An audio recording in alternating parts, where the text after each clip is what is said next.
Vous êtes-vous déjà demandé pourquoi certaines personnes semblent prendre de la place dans votre esprit, même si vous souhaitez qu'ils ne le feraient pas? Vous passez à autre chose dans votre vie, vous êtes occupé avec de nouvelles expériences, rencontrez de nouvelles personnes, mais ils s'attardent comme un fantôme du passé, resurfaçant dans des moments calmes.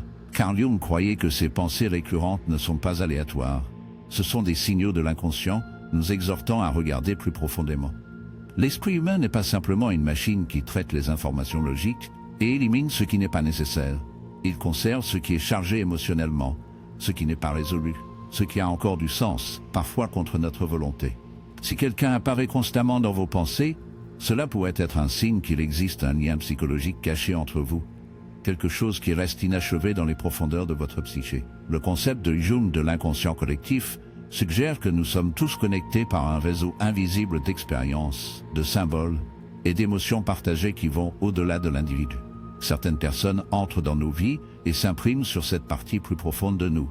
Leur présence dans nos pensées n'est pas seulement un souvenir, c'est un message. Parfois, ces pensées récurrentes sont liées à une émotion que nous n'avons pas entièrement traitée. Ce pourrait être l'amour, le regret, l'admiration ou même le ressentiment. Mais peu importe l'émotion, le fait que cette personne reste dans votre esprit signifie que votre inconscient lui tient toujours pour une raison. L'esprit ne rejoue pas ce qui n'a pas de sens. Il fixe ce qui a du poids sur ce qui doit être reconnu. Et puis, il y a la question de l'énergie émotionnelle inachevée. Lorsque les relations, les rencontres ou même les moments éphémères portent une forte accusation émotionnelle, ils quittent une empreinte. L'inconscient ne fonctionne pas à temps comme le fait l'esprit conscient. Cela ne se soucie pas si cela fait des mois ou des années. Si quelque chose n'était pas résolu, il reste actif sous la surface, influençant tranquillement vos pensées et vos émotions. Avez-vous déjà entendu une chanson qui vous a immédiatement transporté à un moment, une personne, un sentiment? C'est parce que l'esprit stocke des expériences en grappe émotionnelle, et un seul déclencheur peut tout ramener. Si quelqu'un reste dans vos pensées, c'est peut-être parce que le fil émotionnel vous connectant à eux n'a jamais été complètement coupé. Mais cela va encore plus loin que cela. Certaines personnes restent dans notre esprit non pas à cause de qui ils sont, mais à cause de ce qu'ils représentent. L'inconscient parle dans des symboles. Il associe les gens à des leçons, des désirs et même des blessures du passé. Parfois, la personne à laquelle vous ne pouvez pas arrêter de penser n'est pas seulement un individu. Ils sont un archétype, le reflet de quelque chose de plus grand en vous. Peut-être qu'ils incarnent un désir profond, une douleur non résolue ou une pièce manquante de votre propre histoire personnelle. Jung croyait que notre psyché conserve ces chiffres parce qu'ils sont liés à notre croissance. Jusqu'à ce que nous comprenions le rôle qu'ils jouent dans notre inconscient, ils continueront de refaire surface. La vraie question est qu'est-ce que votre esprit essaie de vous dire? Maintenant que nous avons exploré pourquoi certaines personnes occupent vos pensées, allons plus loin. Et si la façon dont vous les voyez est en fait une projection de quelque chose en vous? Avez-vous déjà ressenti une attraction écrasante ou un ressentiment inexplicable envers quelqu'un sans comprendre pleinement pourquoi? Peut-être que vous avez idéalisé quelqu'un, le plaçant sur un piédestal, pour se sentir déçu plus tard lorsqu'ils se sont avérés aussi imparfaits que quiconque. Ou peut-être que vous avez rencontré quelqu'un qui vous a irrité sans raison apparente, déclenchant des émotions qui semblent disproportionnées à la situation. Sans comprendre pleinement pourquoi, peut-être que vous avez idéalisé quelqu'un, le plaçant sur un piédestal, pour se sentir déçu plus tard quand ils se sont avérés aussi imparfaits que quiconque. Ou peut-être que vous avez rencontré quelqu'un qui vous a irrité sans raison apparente, déclenchant des émotions qui semblent disproportionnées à la situation. Carl Jung croyait que ces réactions intenses ne sont souvent pas du tout à propos de l'autre personne. Ils sont à propos de vous. Ce sont des reflets des aspects cachés de votre propre psyché projetés sur d'autres comme un écran de cinéma. C'est l'essence de la projection psychologique, l'acte inconscient d'attribuer aux autres les traits, les émotions ou les conflits que nous ne reconnaissons pas en nous-mêmes. Jung a expliqué que la psyché humaine est composée à la fois du moi conscient, la partie de nous dont nous sommes conscients, et l'inconscient, qui contient tout ce que nous réprimons, négons ou ne parvenons pas à intégrer. Lorsque nous rencontrons quelqu'un qui occupe fortement nos pensées, c'est souvent parce qu'il reflète quelque chose en nous que nous n'avons pas encore pleinement reconnu. Cela pourrait être une peur non résolue, un désir caché ou une qualité que nous refusons de voir en nous-mêmes. Par exemple, si vous pensez constamment à quelqu'un qui incarne la confiance et le charisme, c'est peut-être parce que vous aspirez au fond de développer ces traits en vous-même.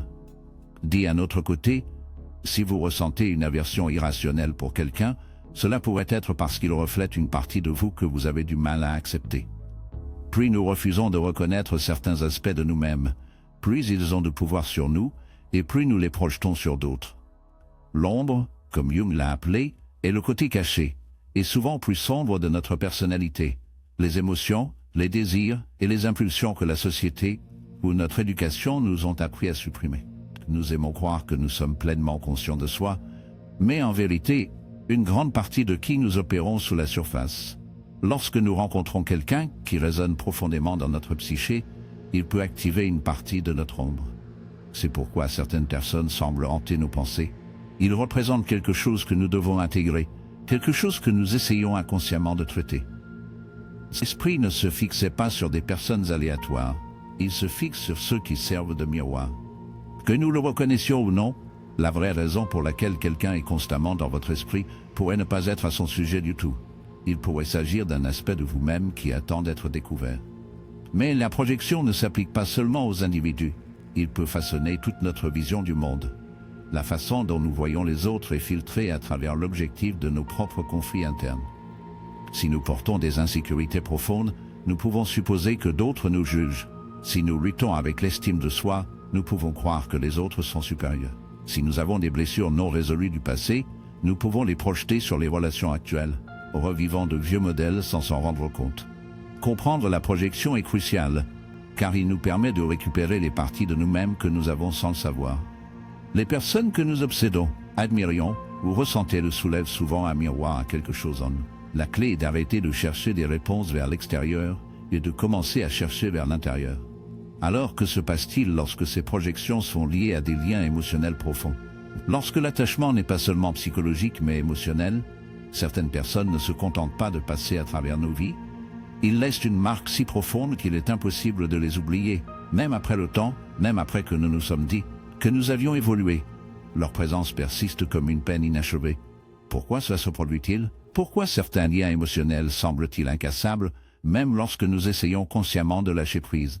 Carl Jung croyait que les liens émotionnels ne sont pas seulement les expériences psychologiques, ils deviennent ancrés dans l'inconscient, façonnant nos pensées, nos comportements et même notre sentiment d'identité. Lorsqu'un lien émotionnel n'est pas résolu, il continue d'exercer une influence silencieuse mais puissante sur notre esprit.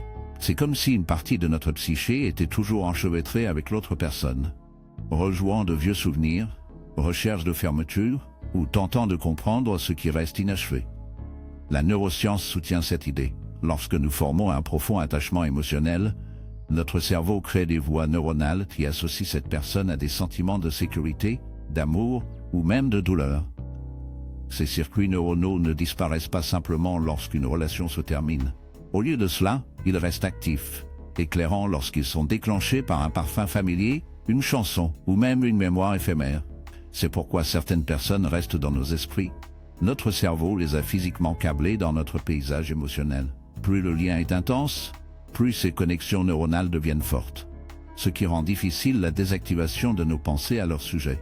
Si une expérience émotionnelle n'est pas résolue, que ce soit en raison du chagrin, du regret ou des affaires inachevées, elle peut devenir une boucle dans l'inconscient, se rejouer pour tenter de trouver une résolution. L'esprit continue de revisiter le passé, pas de nostalgie, mais parce qu'il cherche quelque chose, une réponse, une compréhension, un sentiment de fermeture qui n'a jamais été donné.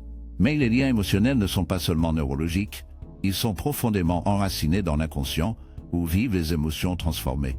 Lorsque nous refusons d'affronter certains sentiments, ils ne disparaissent pas simplement.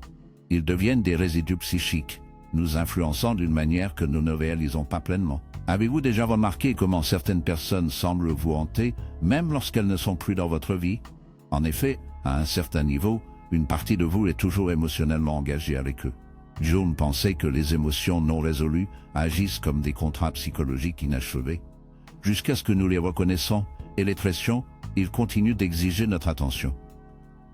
Parfois, nous nous tenons à cause de ce que cette personne représentait une version perdue de nous-mêmes, un rêve insatisfait, un espoir qui n'a jamais été réalisé. De cette façon, l'attachement n'est pas seulement à leur sujet, il s'agit de ce qu'ils symbolisent dans notre propre psyché. Alors, comment pouvons-nous nous libérer de ces liens émotionnels non résolus? La première étape est de reconnaître que nos réflexions sur quelqu'un ne concernent souvent pas du tout cette personne, mais sur quelque chose de plus profondément en nous. Quelles émotions ne sont toujours pas transformées? Quelle leçon reste sans apprentissage? Quelle partie de nous-mêmes est toujours liée à cette connexion? Lâcher prise ne consiste pas à oublier, il s'agit d'intégration. Il s'agit de nous permettre de ressentir, de traiter pleinement et d'accepter ce qui était pour qu'il ne nous contrôle plus des ombres. Lorsque nous faisons cela, l'esprit n'a plus besoin d'être obsédé parce que la leçon a été absorbée. Et parfois, juste au moment où nous pensons que nous avançons, l'univers semble nous envoyer des signes, des coïncidences qui semblent trop significatives à ignorer. Et si ce ne sont pas seulement des accidents? Et s'ils sont quelque chose de plus? Il y a des moments dans la vie où tout semble s'aligner, comme si l'univers lui-même vous pointe vers une personne ou une situation spécifique. Ces occurrences pourraient ressembler à rien de plus que le hasard. Mais au fond, il y a un sentiment qu'elles ont une signification plus importante. Carl Jung a appelé cette synchronicité des phénomènes l'expérience de coïncidences significatives qui vont au-delà du flux ordinaire des événements. C'est le sentiment que les fils de nos vies sont en quelque sorte tissés ensemble par des forces que nous ne pouvons pas comprendre pleinement, mais ne peut s'empêcher de ressentir. La synchronicité n'est pas seulement une question d'événements aléatoires alignés, il s'agit du sentiment que quelque chose de profondément significatif se déroule sous vos yeux. Lorsque vous vous trouvez bombardé par des rappels de quelqu'un à qui vous avez pensé, ou lorsqu'une série d'événements se produit qui semblent trop parfaitement chronométrés pour être coïncidés, votre inconscient pourrait signaler qu'il existe une connexion plus profonde. Ces coïncidences surviennent souvent en période d'intensité émotionnelle, lorsque votre esprit est occupé par des émotions non résolues, des désirs tacites ou des affaires inachevées. L'univers semble réagir, vous offrant des indices, vous retournant vers cette personne ou vous montrant une nouvelle couche de connexion émotionnelle qui persiste encore dans votre psyché. Jung pensait que ces expériences n'étaient pas simplement aléatoires, mais plutôt qu'elles révélaient un ordre sous-jacent dans le chaos de la vie. Les personnes qui occupent vos pensées peuvent ne pas être là par hasard. Ils pourraient représenter quelque chose de profond dans votre voyage personnel. La synchronicité, en ce sens, est plus qu'une simple série de coïncidences, c'est le déroulement des événements qui reflètent une connexion inconsciente plus profonde. Peut-être que l'univers vous rappelle que ces relations ne sont pas un simple hasard, mais des parties significatives de votre propre croissance psychologique. Chaque événement, chaque personne, chaque sentiment a une signification, même si ce n'est pas immédiatement clair pour vous. Lorsque les synchronicités se produisent, c'est souvent un appel à faire attention, à noter les modèles plus profonds de votre vie. Les signes que vous voyez peuvent ne pas toujours avoir un sens logique, mais ils ont un poids émotionnel et symbolique. Ils reflètent les liens entre votre monde intérieur et la réalité extérieure que vous vivez. Peut-être que la personne à laquelle vous ne pouvez pas arrêter de penser n'est pas seulement une figure de votre passé.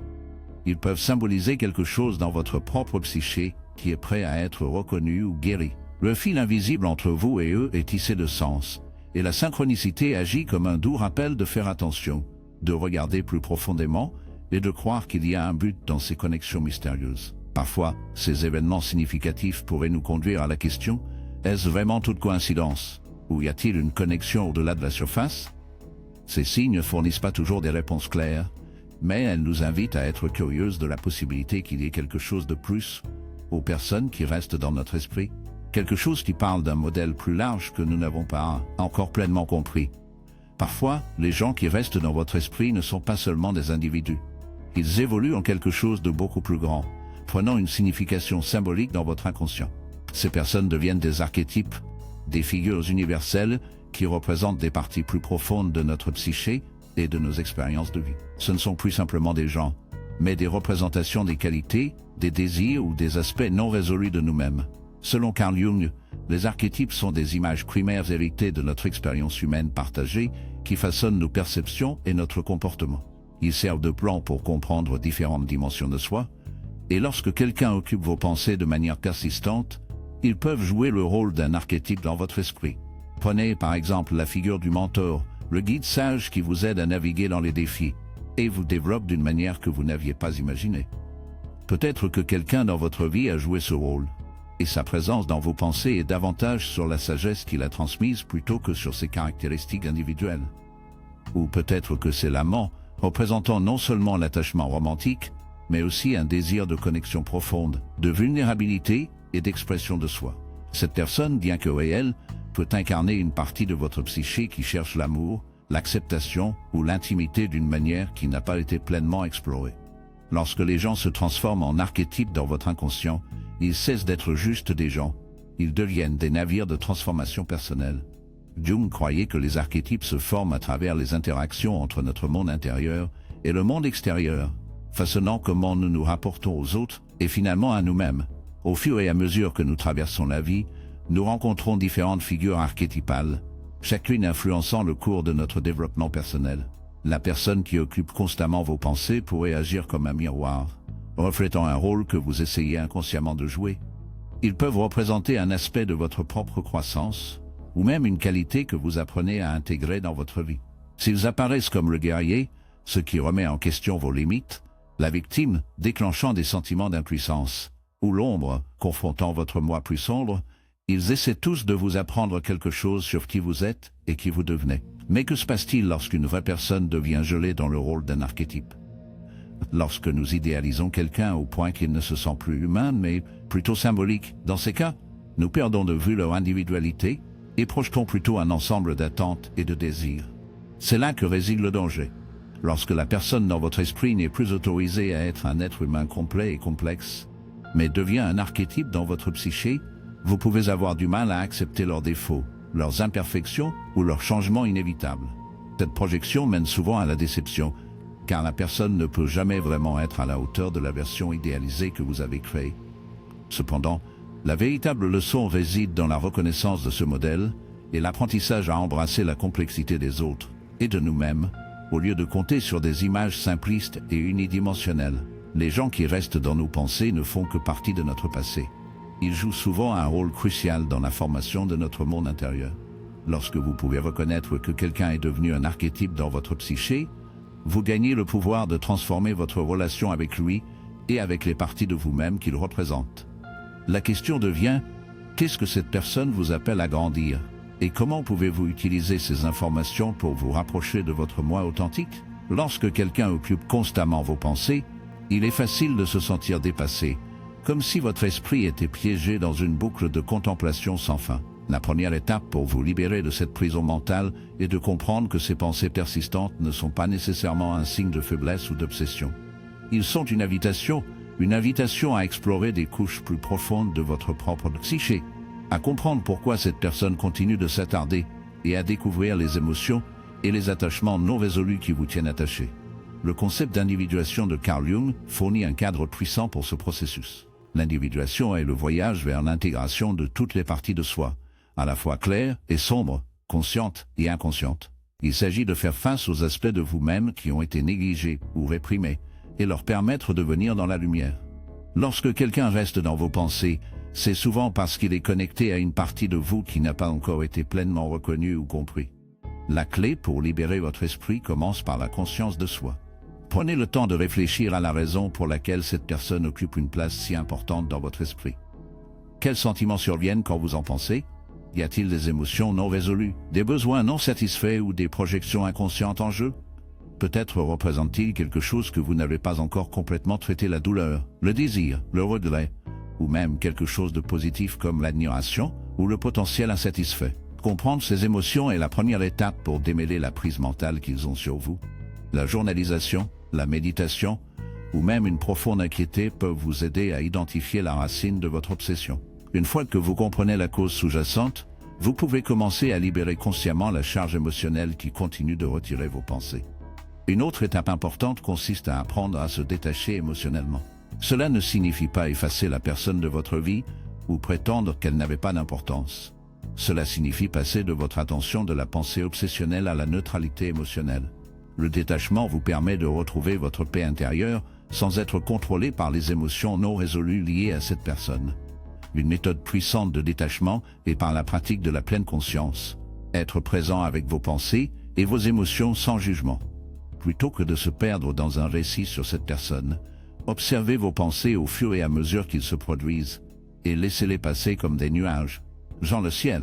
Avec la pratique, vous pouvez créer de l'espace entre vous et les émotions qui se sentaient autrefois consommées.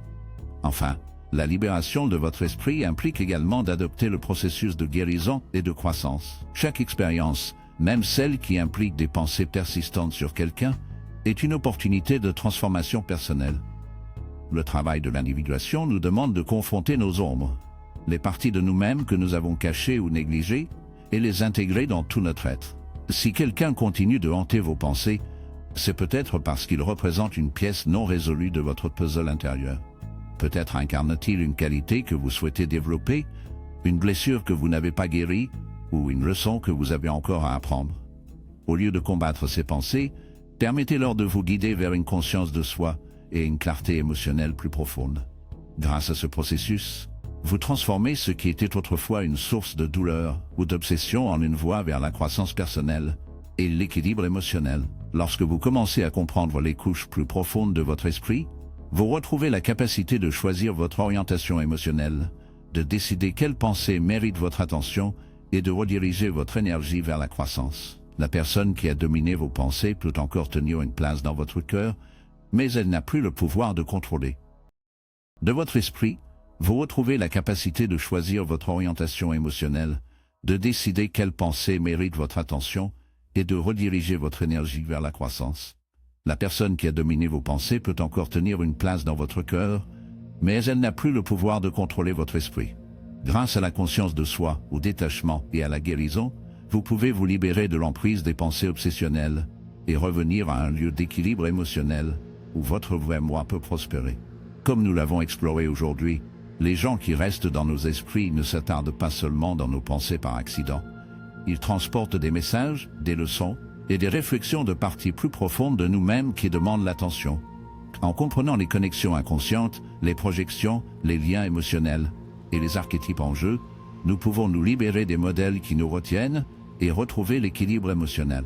N'oubliez pas que la croissance est un voyage, et chaque expérience aussi difficile est l'occasion de devenir une version plus complète de vous-même. Si vous avez trouvé de la valeur dans cette exploration de l'esprit, assurez-vous de donner à cette vidéo un coup de pouce, car il aide les autres à découvrir ce contenu transformateur. N'oubliez pas de vous abonner au Miroir de l'Être, car nous plongeons profondément dans les domaines fascinants de la psychologie, de la philosophie et de la croissance personnelle chaque jour. Allumez les notifications afin de ne jamais manquer une chance d'éveiller davantage de votre vrai moi. Jusqu'à la prochaine fois, continuez à réfléchir, continuez à grandir et continuez à embrasser le voyage à l'intérieur.